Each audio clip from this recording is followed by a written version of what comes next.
Strong words from the public and even stronger words from members of the Montgomery County Board of Elections as they face what some believe is a threat from Ohio Secretary of State. Good evening, I'm Katie Houston. And I'm Jordan Burgess. Mark Allen has the night off. Ohio counties are being pressed to go along with a directive from the state's top election official that has to do with early voting. Pam Elliott is just back from a meeting quickly called in Montgomery County with tonight's top story. Pam. Well, Jordan and Katie, the Montgomery County Board of Elections met late this afternoon after receiving this letter from the Secretary of State, John Husted. Now, in the letter, the board was ordered to reconvene and reconsider its vote from this morning.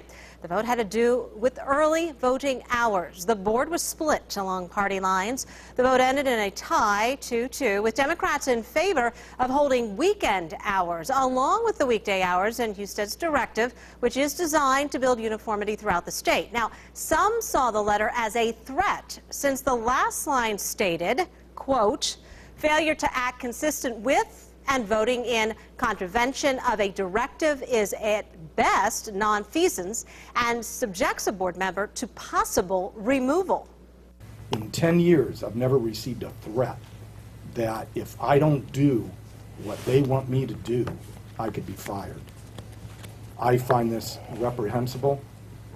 I still have children who I'm trying to teach that doing the right thing sometimes has tough decisions and consequences.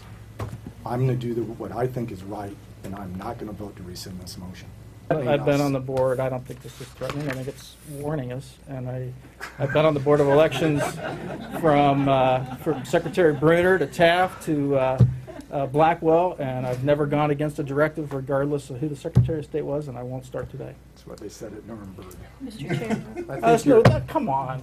I think That's not called for. I think Okay. you're. Rescind the motion or not, let's get out of here. I'm not going to sit here and be subjected to comments like that.